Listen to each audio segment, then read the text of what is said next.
말씀의 제목은 뒤로 물러나지 마십시오. 뒤로 물러나지 마십시오. 라는 제목으로 함께 본문 말씀을 나누도록 하겠습니다. 오늘 말씀 굉장히 깁니다. 그리고 굉장히 깊은 내용들이 많이 있는데요. 그러나 우리가 그 깊은 것을 다 다루지는 이 시간에 못할지라도 이렇게 한 절 한 절 전체를 보면서 한 절 한 절을 보면서 이 전체적인 것을 좀 이렇게 그려가 보는 그런 시간이 되기를 원합니다.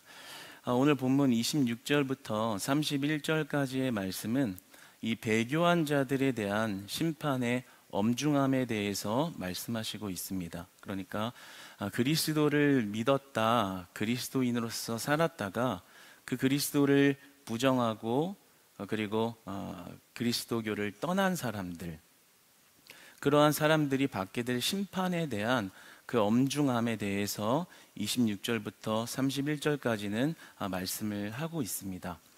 그런데 이 말씀이 얼마나 아주 강력한 말씀이라는 것을 드러내는 것은 이 당시의 상황 때문에 그러합니다. 왜냐하면 당시 유대교 그리스도인들 가운데 실제로 배교를 하는 자들이 많이 발생을 하고 있었습니다. 이렇게 한 교회 안에 있는데 나 이제 그리스도를 안 믿을래 하고 교회를 떠나는 사람들이 속출하고 있는 그 시점에 오히려 여러분 그러지 말고 그리스도를 믿으세요 라고 권면해도 모자랄 판에 지금 그러한 사람들과 상황 속에 있는 자들에게 말씀하시기를 그 심판이 너희를 기다리고 있다. 심지어 이따 잠시 나누겠지만 거기엔 용서도 없다라는 아주 강력한 그런 말씀을 전하고 있기 때문에 아주 직설적이고 직접적인 그들의 상황에 그냥 아주 폭탄을 던지는 것 같은 말씀을 전하고 있기 때문에 아주 강력한 성격을 가지고 있는 것입니다. 그런데 이 본문 상황이 어쩜 이렇게 오늘날 우리들의 상황과 똑같은지 모르겠습니다. 너무나도 비슷한 상황에 처해 있다는 것을 오늘 본문을 보면서 더 절감하게 됩니다. 미국의 한 교회 성장학자 톰 레이더는 이렇게 말을 했습니다. 코로나가 끝나고 나면 기독교인들이 떠나갈 기독교인들이 정말 지금 현재 숫자의 20%에서 30%까지도 될 것이다. 이렇게 말을 했습니다. 그런데 만약에 코로나 이후에 코로나보다 더한 재난과 더한 기독교의 핍박이 찾아온다면 어떻게 될까요? 아마도 그 떠나는 배교하는 사람들의 숫자가 더 많아질지도 모르겠습니다. 이러한 시대 상황 속에 역시 비슷한 상황 속에 처해 있는 우리에게 히브리서 저자가 그리고 하나님께서 말씀하시는 것이 심판밖에 없다라는 아주 무겁고도 엄중한 말씀을 우리에게 먼저 서두로 말씀하고 계십니다. 그렇다면 그 심판의 내용은 어떠한 것들인가 조금 이렇게 한 절씩 살펴보도록 하겠습니다. 오늘 본문 26절과 27절을 다시 한번 읽어보겠습니다. 시작.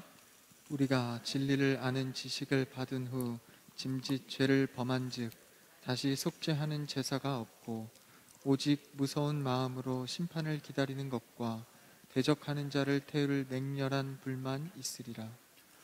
벌써 시작부터 굉장히 너무 무겁고 또 무서운 그러한 말씀입니다. 여기서 27절의 끝에 보면 그 자들을 태울 맹렬한 불만 있을 것이다. 그러니까 배교한 자들 향해서 지금 하시는 말씀인데요. 맹렬한 불로서 너에게 심판할 것이다. 이 맹렬한 불을 원어적인 뜻으로는 불의 질투다라고 표현할 수 있습니다. 그러니까 백성들이 배교하고 있는 것에 있어서 하나님의 사랑이 손상되어지고 있는 손상이 생겨난 그러한 부분에 관하여 격정적인 어떤 질투를 시사하는 것입니다. 그러니까 일단 어감 자체가 불로서 심판을 당한다는 거, 반드시 죽이겠다라는 거죠. 얼마나 무서운 말입니까? 그런데 이 본문은 이사야서 26장 11절 구약에 있는 말씀으로부터 인용되어진 말씀입니다. 한번 우리 이사야서 말씀을 한번 화면을 보면서 읽어보겠습니다. 시작. 여호와여, 주의 손이 높이 들릴지라도 그들이 보지 아니하오나 백성을 위하시는 주의 열성을 보면 부끄러워할 것이라. 불이 주의 대적들을 사르리이다. 아멘. 그러니까 하나님께서 하나님의 백성들을 공격하는 그러한 자들, 대적자들을 심판하실 때 불로써 그 대적들을 다 죽여버렸다, 멸망시켰다라는 것입니다. 그런데 오늘 이 말씀에서 인용되어지면서 말씀하시는 것은 그 하나님이 대적자로서 취급했던 자들, 불로써 멸망시켰던 그 자들이 바로 지금 이 본문의 시대 상황 속에서 배교하고 있던 자들이었다는 거죠. 그들을 향해서 하나님이 대적자라고 말씀하시면서 맹렬한 불로써 심판하시겠다라고 아주 무겁게, 그리고 또 아주 엄중하게 말씀을 하십니다. 또한 이어서 말씀하시기를 구약의 율법과 비교해서 그 죄 값이 얼마나 엄중한가에 대해서 또 한번 말씀을 하십니다. 28절과 29절을 우리 이어서 한번 또 읽어보겠습니다. 시작. 모세의 법을 폐한 자도 두세 증인으로 말미암아 불쌍히 여김을 받지 못하고 죽었거든. 하물며 하나님의 아들을 짓밟고 자기를 거룩하게 한 언약의 피를 부정한 것으로 여기고 은혜의 성령을 욕되게 하는 자가 당연히 받을 형벌은 얼마나 더 무겁겠느냐 너희는 생각하라. 아멘. 이 28절의 본문은 신명기 17장 2절로 7절까지의 말씀을 인용한 말씀입니다. 그런데 이 말씀은 우상 숭배를 하는 자들이 하나님 앞에 용서를 받지 못하고 죽임을 당한 사건을 기록하고 있습니다. 그러면서 이것을 인용해서 오늘 말씀에서 말씀하시기를 배교자들이 심판을 당하는 이 문제는 어떤 용서를 받을 개념이 아니라는 거예요. 용서해주고 그냥 이해해주고 날 등 돌렸어, 나의 믿음을 저버렸어, 그럴 수 있어 라는 문제가 아니라 그 죄값의 엄중함에 있어서 우상 숭배한 자들을 불쌍히 여기지 않고 죽이셨던 것처럼 그렇게 배교하는 자들은 불쌍히 여길 대상이 아니라 심판의 대상이다 라고 아주 분명한 선을 그으시면서 우리에게 말씀하고 있다는 거죠. 배교하는 자들이 누구라고 말씀하십니까? 오늘 28절 29절을 보면 하나님의 아들을 짓밟은 자들이었다라고 기록합니다. 하나님의 아들을 짓밟았다, 예수 그리스도를 짓밟았다, 이 밟고라는 이 밟다라는 것의 원어의 뜻은 모욕적인 행위입니다. 그러니까 그리스도의 믿는 믿음에서 등 돌린 것과 더 나아가서, 등 돌린 것에서 더 나아가서 그리스도를 모욕하는 행위를 하는 자들, 하나님의 아들을 짓밟는 자들, 바로 그러한 자들이 심판의 대상이라는 것이죠. 한때 예수님을 믿었지만 나도 한때 교회 다녔어. 예수님 믿으면 구원받고 천국 간다고, 그래 나 그 사실 알아. 그런데 지금은 믿지 않아. 그러면서 거기다 더 추가적으로 자신의 신념, 자신의 철학을 늘어놓으면서 그리스도를 비방하고 그리스도의 이름을 훼손하고 깎아내리고 모욕하는 행위를 하는 자들, 오늘 그렇게 표현하죠. 하나님의 아들을 짓밟는 자들, 그러한 자들이 바로 배교한 자들의 모습이었다. 그들은 심판의 대상이 된다라고 말합니다. 그리고 두 경우가 더 있죠. 언약의 피를 부정하는 것으로 여기는 자, 이러한 사람들은 예수님의 피를 가볍게 여기는 자들입니다. 예수님이 십자가 달려 돌아가 죽으셨다고? 그럴 수 있지. 참 희생정신이 강한 사람이네. 굉장히 도덕적으로나 인격적으로 훌륭한 사람이네. 한 시대를 좀 이렇게 풍미한 아주 훌륭한 인격자네, 리더십이 아주 뛰어난 자네 라는 한 사람으로 취급해버리고 그냥 십자가에 달려서 피 흘린 사람 정도로 가볍게 그냥 여기는 것, 그것을 의미합니다. 그래서 언약의 피를 부정한 것으로 그 피를 아주 사소하고 그냥 일반 사람들이 겪을 수 있을 정도의 범위로 해석해버리는 자들, 하나의 업적 정도로 치부하는 자들, 바로 이러한 자들이 배교하는 자들이다라는 것입니다. 그리고 세 번째로는 은혜의 성령을 욕되게 하는 자다라고 기록합니다. 은혜의 성령을 이 은혜의 성령이라고 표현하는 것은 이 신약성경 전체를 통틀어서 이 구절 한 구절에서만 나옵니다. 그러니까 성령님께서 우리에게 은혜를 베푸셔서, 다시 말하면 우리에게 믿음을 주셔서 구원이 뭐고 예수 그리스도의 구속이 우리에게 어떤 축복과 은혜를 주고 있는가를 말씀해 주시는데, 그 은혜를 베푸시는데 그것을 거부했다라는 것이죠. 알면서도 의도적으로 그것을 받아들이지 않는 모습을 가졌다라는 것입니다. 그러니까 이러한 배교자들의 특징은 하나님을 몰라서 그런 것이 아니라 그리스도가 어떤 존재인지 자체를 알지만 그것이 은혜요, 사랑이요, 축복이라는 것을 스스로 거부하는 자들인 것입니다. 우리 주변에도 오늘날에 심심치 않게 그러한 사람들을 너무나 많이 볼 수 있습니다. 특별히 매체가 너무나도 이렇게 수평적으로 많은 사람들이 공유할 수 있는 많은 정보들이 범람하는 이러한 시대에 이렇게 배교한 자들, 그리고 그리스도를 회방하는 자들, 그리고 정말 은혜의 성령을 거부하는 자들, 그 피를 부정한 것으로 여기는, 사소한 것으로 여기는 자들, 하나님의 아들의 이름을 짓밟는 자들이 정말 너무나도 많이 등장하고 있습니다. 그런데 이러한 자들을 바로 이제 배교하는 자들이고 이들이 심판의 대상이다라고 말하고 있다라는 것이죠. 조금만 더 어떻게까지 이야기하는지 31절까지 나아가 보겠습니다. 30절의 말씀을 한번 같이 읽어보겠습니다. 시작. 원수 갚는 것이 내게 있으니 내가 갚으리라 하시고 또 다시 주께서 그의 백성을 심판하리라 말씀하신 것을 우리가 아노니 들어가는 것이 무서울진저. 아멘. 30절에서는요 그 신명기의 말씀, 신명기 32장의 말씀을 인용하고 있는 것인데요, 불순종하는 자녀들을 하나님이 공의롭게 심판하신다라는 그런 내용입니다. 그러니까 마찬가지로 배교자들에 관해서는 하나님이 직접 나서서 심판하시겠다 라는 말씀입니다. 그리고 31절로 이어져서는 또 사무엘하 24장 14절의 말씀이 인용되어지는데, 여기서 말씀하시는 요점은 하나님이 그들을 심판하는 그 심판은 절대로 피해갈 수가 없다라는 거예요. 반드시 있다라는 것이고, 그 맹렬한 불을 피해갈 수 있는, 좀 비껴갈 수 있는 그러한 자들은 없다라고 확언을 하십니다. 그러면서 27절의 무서움과 31절의 무서울진저를 연결시켜서 배교자들에게 나타날 하나님의 심판의 그 엄중함이 얼마나 무서운가를 한 번 더 확인시켜주고 있습니다. 여러분, 그러므로 우리는 이 시대 가운데 살아가면서 배교한 자들의 말에 휘둘리거나 휩쓸리면 안 되는 줄 믿습니다.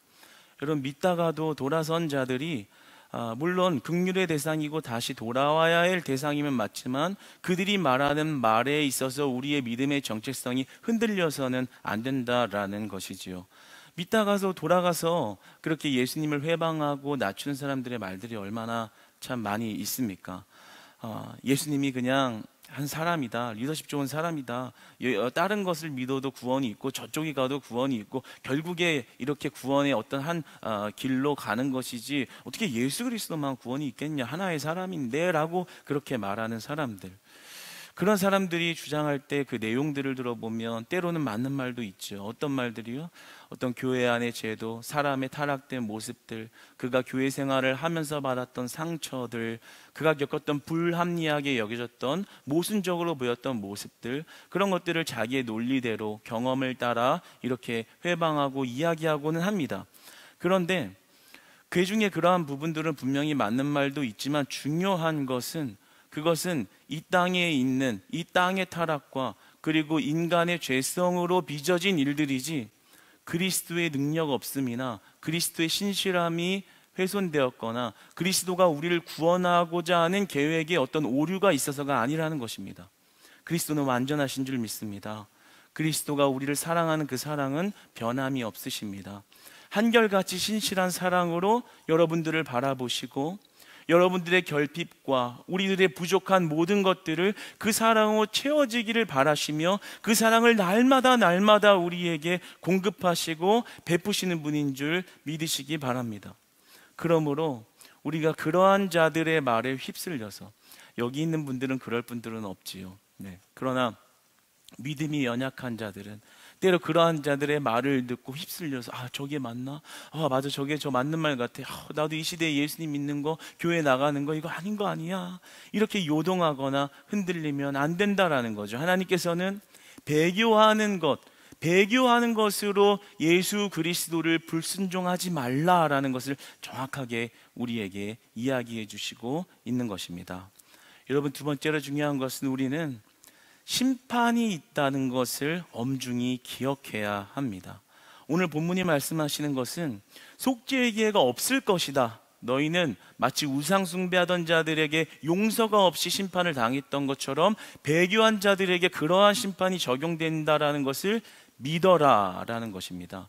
그렇기 때문에 우리가 신앙생활을 하면서 늘 기억해야 하는 것은 불순종하고 그리스도를 거부하는 그러한 삶 가운데, 믿음 없는 삶 가운데 최종적으로는 그 하나님의 맹렬한 불의 심판이 반드시 있다라는 것이지요. 이것을 성경에서 감추이지 아니하고 명확하게 오픈시켜서 드러내 주신 것입니다. 다시 말하면 우리의 신앙생활에 그것을 기억하며 살아야 한다라는 것이죠.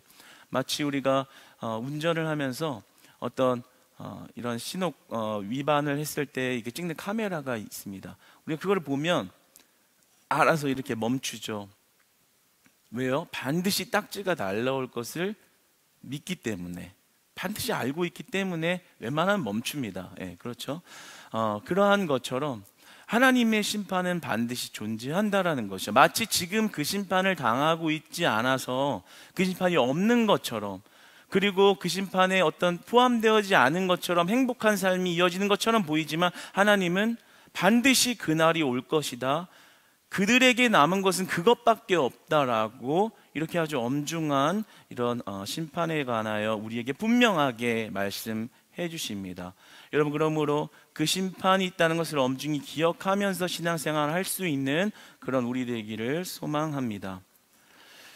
여기까지 이 무거운 말씀을 잘 들으면서 따라오셨습니다. 이 31절까지는 이렇게 우리의 마음을 좀 무겁게 하는 말씀을 주십니다.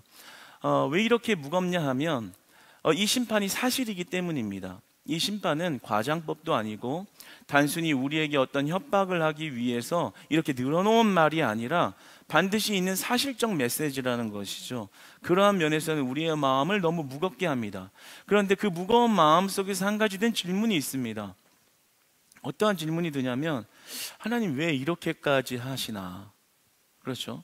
배교하는 자들이 있으면 좀 이렇게 좀 위로하시고 좀 토닥토닥 거려주고 좀 격려해줘서 돌아오게 하시면 되는 것이 될 수도 있는데, 사랑의 하나님이라면 좀 그런 더 넓은 마음을 베풀어 줄 수도 있는 것이라고 여겨지는데, 하나님은 분명하게 선을 그으시면서 하는 이런 강경한 태도를 취한 이유는 무엇인가?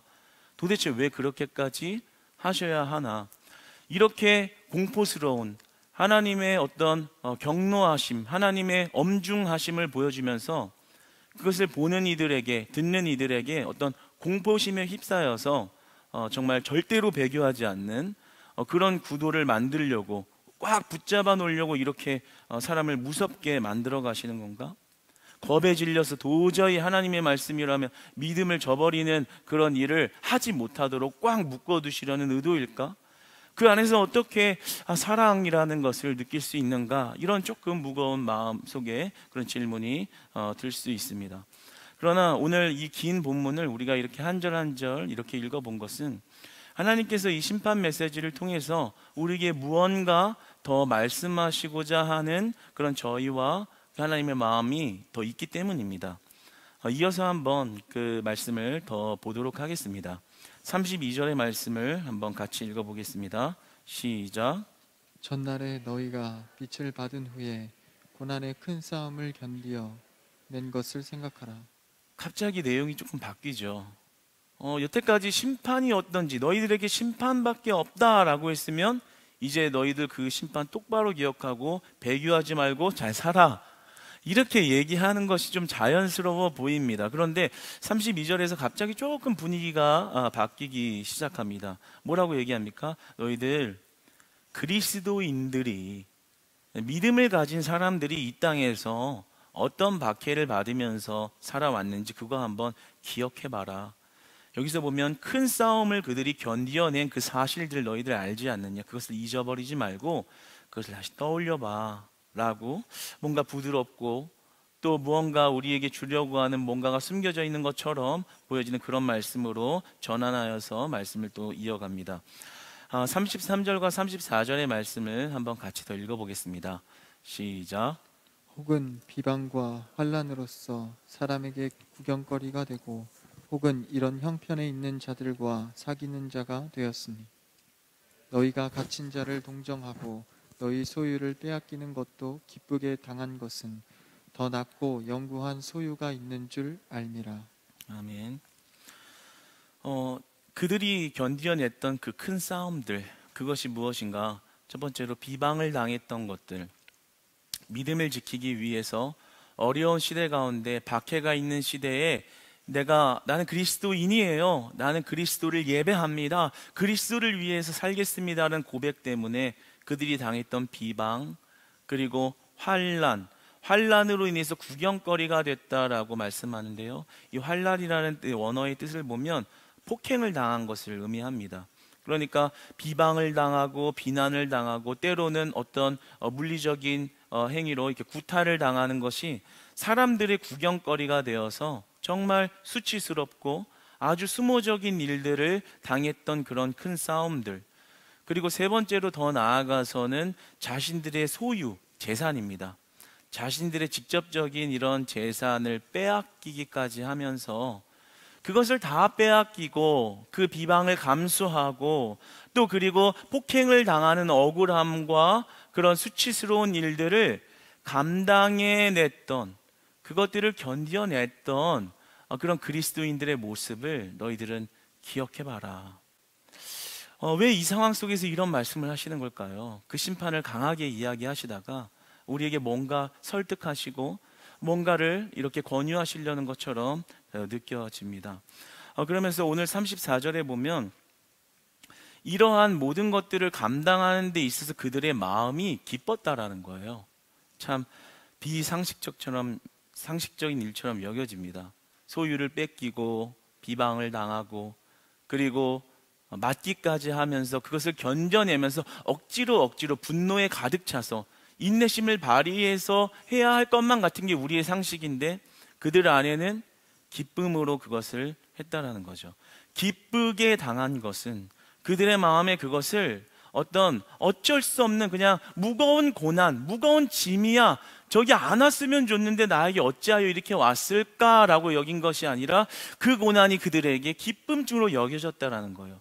감사했다라는 거예요. 이 고난이 나에게 지금 있다는 것이 나에게는 기쁨이라 라면서 그 싸움을 견디어냈다라고 말합니다. 그러면서 그렇게 기쁨으로 그것을 감당할 수 있었던 이유가 34절에 소유를 빼앗긴다고 할지라도, 내가 지금 이 땅에서 소유를 빼앗긴다 할지라도 내가 그리스도로 인해서 나중에 얻게 될 소유, 이것을 동의어로 썼습니다. 똑같은 단어로. 이 땅에서 내가 재산을 다 뺏기고 모든 것을 잃어버려도 내가 예수 그리스도를 만나서 받게 될 그 영원한 재산이 이것과 비교할 수 없는 재산이라는 것을, 감히 비교할 수 없는 큰 재산이라는 것을 그들은 확실히 믿었다라는 것입니다. 그렇기 때문에 그들 안에 소망이 끊어지지 않았고 기쁨이 끊어지지 않았고 지금 이 모든 것을 잃는 것이 그리스도를 위한 일이고 내가 이러한 것으로 말미암아 더 큰 상급을 받을 것이라는 것을 의심하지 않고 분명하게 믿었기 때문에 그들 안에 기쁨이 있었다라는 거죠. 그래서 그 모든 일들을 감내하고 감당하면서 우리가 인간적인 눈으로 바라보면 어떻게 사람이 저래, 우리가 바울만 보아도 나는 저렇게는 못 살겠다, 주님 나를 바울처럼은 불러주지 마세요 라는 고백을 절로 하게 되는데, 그 모든 것들을 감당하는 그들의 마음 안에 기쁨이 있었다라는 것은 다시 말해서 영원한 것에 대한, 그리스도에 대한 믿음이 확실했다라는 것입니다. 그 사랑을 보았다라는 것입니다. 그 영원한 세계를 그들은 훤히 보고 그것을 믿고 따랐기 때문에 가능했다라는 것입니다. 여러분, 우리 안에 그러한 믿음이 있기를 소망합니다. 시대가 어두울수록 우리의 믿음을 흔들어 놓을 만한 그런 상황과 환경과 관계에 놓여질 때, 우리가 그 모든 것들을 감내할 수 있는 힘이 없다는 것을 발견할 때, 우리의 나약함을 인정하게 될 때, 우리가 행해야 할 것은 우리의 힘을 더 강하게 키우는 것을 하는 것이 아니라 우리가 행해야 할 것은 그것을 기쁨으로 받아들일 수 있는 믿음을 회복하는 것인 줄 믿으시기 바랍니다. 예수 그리스도라는 그 믿음이 우리 안에 온전히 자리 잡을 때, 다시 말해서 영원한 세계가 완전하게 우리에게 열려져 우리 안에 모든 의심이 사라질 때, 우리가 그 사랑을 확신하게 될 때, 그 사랑 안에 온전히 거해 있을 때 우리 안에 처한 모든 것들, 모든 감내해야 할 비방과 모욕과 환난과 소유를 빼앗김도 감사와 기쁨으로 여겨질 수 있는 그런 믿음이, 다시 말하면 진짜 믿음이 저와 여러분 가운데 있기를 소망합니다. 특별히 이 시대 가운데 진짜 믿음 있는 사람이 어디 있을까라는 그런 물음표를 띄우게 되는 이 시대에 여기 있는 우리만큼은 그러한 것들을 기쁨으로 여길 수 있는, 다시 말해 영원한 세계를 바라보기 때문에 그 소망이 끊어지지 않는 믿음으로 살아내시기를 주님 안에서 축복합니다. 그래서 이 말씀을 이어가시면서 어떤 심판에 대한 엄중함에 대한 것을 더 이렇게 확장시키는 것이 아니라 이제는 믿음을 지키며 살아가는 사람들이 인내하는 것에 대한 기쁨과 그 이유와 소망, 더 나아가서는 사랑에 관하여까지 말씀을 하십니다. 35절의 말씀을 이어서 한번 같이 읽어보겠습니다. 시작. 그러므로 너희 담대함을 버리지 말라. 이것이 큰 상을 얻게 하느니라. 아멘. 그러니까 여러분, 담대함을 버리지 마세요. 그 사람들의 말에 휘둘리지 마세요. 분위기에 휩쓸리지 마세요. 여기서 담대함을 버리지 말라는 것은 이렇게 가슴을 크게 열고 이렇게 힘주어서 살아라는 것이 아니라 그리스도를 온전히 믿으라는 얘기입니다. 그리스도로 말미암아 연약한 우리가 담대해질 수 있다라는 것을 말하고 있는 것입니다. 너희들이 아무리 연약해져도 그리스도의 이름을 붙들면 우리는 담대하게 되어지니 그 담대함을, 예수 그리스도의 이름을 버리지 말라. 그것으로 인하여 너희들이 큰 상을 받게 될 것이다. 그것으로 인하여 너희들은 이 땅에서 비교할 수 없는 소유를 반드시 받게 될 것이다. 이것은 거짓말이 아니다. 확실한 것이다. 그래서 담대함으로 나아가라란 말은 너희들이 믿음으로 나아가라. 괜찮아. 이것은 사실이야. 믿음으로 나아가. 너희들에게 예비되어져 있는 큰 상급이 있음을 잃지 말아라. 라고 우리에게 위로하시고 또 우리가 믿음으로 소망 가운데 살아갈 수 있는 격려를 해주시고 계신 것입니다. 37절의 말씀을 이어보겠습니다. 시작. 잠시 잠깐 후면 오실 이가 오시리니 지체하지 아니하시리라. 아멘. 굉장히 좀 시적으로 들리기도 하고 좀 멋있게도 느껴지기도 하는데요. 잠시 잠깐 후면 오실 이가 오신다. 지체하지 않고 오신다. 이 말은 예수님 오실 날이 속히 당겨졌다 이 말이 아니라요, 잠시 잠깐 후면이라는 말은 우리가 이 땅에서 당하는 그 고난의 시간을 의미합니다. 우리가 비방을 당하고 모욕을 당하는 그 모든 일이 굉장히 길게 느껴지고 도저히 감당할 수 없는 긴 시간처럼 보여지지만 그 하나님이 우리와 만나 함께할 그 시간에 비추어 본다면, 하나님의 시간에 의하여 본다면 굉장히 짧은 시간이다. 잠시 잠깐이다. 마치 지나가는 잠깐의 꿈처럼 지나갈 만한 그러한 짧은 시간이다. 그러니까 예수님이 재림하셔서 또는 개인적인 종말로 예수님을 만나게 됐을 때 그 심판이 아닌 보상을 받게 되어지는, 상급을 받게 되어지는 그 축복에 비하면 이것은 그냥 잠깐의 시간이야. 잠시 잠깐이라는 말을 묵상하면서 이전에 저도 이런 비슷한 경험이 떠오릅니다. 이 잠시 잠깐을 어떻게 저는 경험적으로 있었냐면 군생활이었습니다. 군생활을 이제 거의 2년 남짓 하잖아요. 그래서 우리 더 나이가 많으시면 더 오래 생활하신 분도 있고 요즘엔 더 짧아지기도 했는데 뭐 어떤 보직에 있든 이렇게 그 시간 안에 있는 것이 굉장히 고통스럽죠. 괴롭습니다. 다 마찬가지입니다. 그런데 이제 그 군 시간이 너무나 길게 느껴지고 정말 하루가 정말 천년 가고 네, 그런 시간들이 굉장히 있었는데 언제 도대체 끝나나 너무 괴롭다라는 생각을 했었습니다. 그런데 이제 전역할 때가 다 돼서 거의 임박해서 이렇게 다시 그 군 시절을 돌이켜 보니까 잠깐 착각처럼 일으켜지는 게 마치 한 여름밤에 이렇게 꿈 한 번 꾸고 지나간 것처럼 그렇게 느껴지는 거예요. 마치 오늘 본문의 잠시 잠깐처럼 말입니다. 여러분, 오늘 이 말씀은 참 우리가 믿음으로 살아가는 소망을 주면서 위로를 하면서 그 안에서 견디어내라는 인내를 단순히 너의 인내심을 발휘하라가 아니라 하나님이 주실 그 놀라운 상급을 바라보게 하시면서 그것을 견뎌낼 수 있는 그 실제를 우리에게 주시는 선물과 같은 말씀인 줄 믿습니다. 우리가 견뎌내는 건 잠시 잠깐이야. 왜? 너와 내가 만나서 내가 너에게 줄 많은 상급과 그 아름답고도 풍요로운 이루 형용할 수 없고 설명할 수 없는 그 시간에 비하면 그 시간은 아주 짧단다라는 것이죠. 한여름밤의 꿈처럼 말입니다. 여러분, 우리가 그리스도를 위하여 당하는 고난이 때로는 너무나도 길고 가혹하게 느껴질 때 오늘의 말씀이 위로가 되고 소망이 되기를 축복합니다. 그리스도를 위한 고난이 나의 기쁨으로 여겨지는 믿음 가운데 이것도 이 또한 지나가리라. 이 또한 지나가리라. 잠시 잠깐 이 모든 장막을 거친 후엔 난 예수 그리스도가 받아줄 그 상급 안에서 영원히 영원한 하나님 예수 그리스도와 연합하여 살아가리 라는 그 믿음이 모든 것들을 우리가 믿음으로 사는 삶을 가능하게 한다라는 것입니다. 38절로 39절의 말씀을 한 번 더 읽어보겠습니다. 시작. 나의 의는 믿음으로 말미암아 살리라.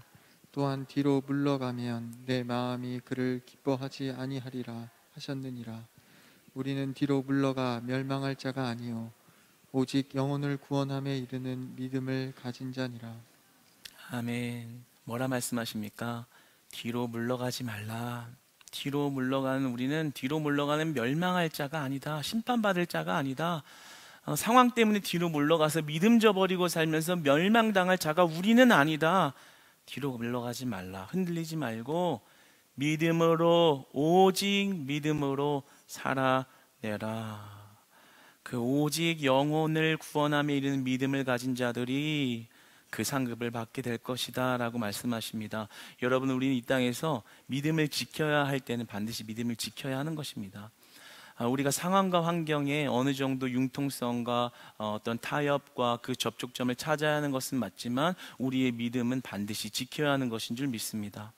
이전에 코로나가 한 1년 반쯤 전에 기독교가 굉장히 코로나로 인해서 탄압을 많이 받을 때 그것이 절정이었던 시점에 우리 교회도 같은 그런 문제와 그런 상황 속에 처해 있었죠. 세상 사람들의 비난과 비방과 무역적인 말들로 인하여 많은 분들이 상처 가운데 거해 계셨습니다.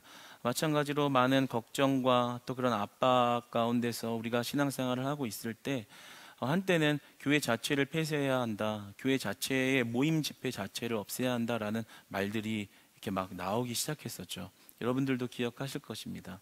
그때 우리 사역자 내부에서 사역자를 모았고 목사님께서 하신 말씀은 우리가 이렇게 모든 것들을 그 시대에 맞춰서 온라인으로 전환하고 모든 것들을 다 맞추고 안전선칙을 하지만 우리의 믿음의 정체성 자체를 저버리고 하나님의 있음을 부인하는 것 같은 그러한 행동은 우리가 절대 할 수 없다. 심지어 그러한 어떠한 벌을 받게 된다 하더라도 우리는 그것을 감내할지언정 우리의 정체성을 꼿꼿이 지켜 나갈 것이다 라고 말씀하셨습니다.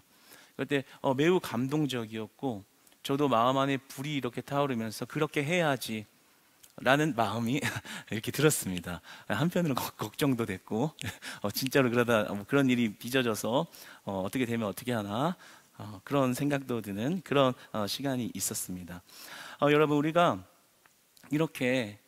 이 땅에서 험난한 시절을 살아갈 때 그리스도인으로서의 그 믿음의 입지를 굳히며 살아가기 아주 어려울 때일수록 우리의 믿음을 더욱더 확고히 하여 하나님의 살아계심을 드러내고 하나님의 인도하심을 경험하고 하나님 안에 사랑 안에 거할 수 있는 담대한 믿음으로 서시기를 주님 안에서 축복합니다. 뒤로 물러서는 것이 아니라 담대한 예수 그리스도를 붙잡는 것에 희망이 있고 담대한 예수 그리스도를 붙잡는 것에 소망이 있는 줄 믿으시기 바랍니다. 여러분, 그러니까요, 오늘 본문은 어떤 심판의 메시지를 통해서 우리들을 억압하거나 우리들에게 공포심을 조성해서 배교하지 못하게 하는 장치를 만들려는 하나님의 뜻이 아니라 이것은 하나님의 사랑입니다.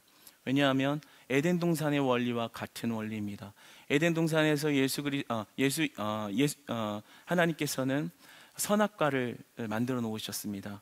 그리고 그 선악과만 따먹지 않는다면 너희들은 내가 만들어 놓은 모든 풍요로움을 누려라.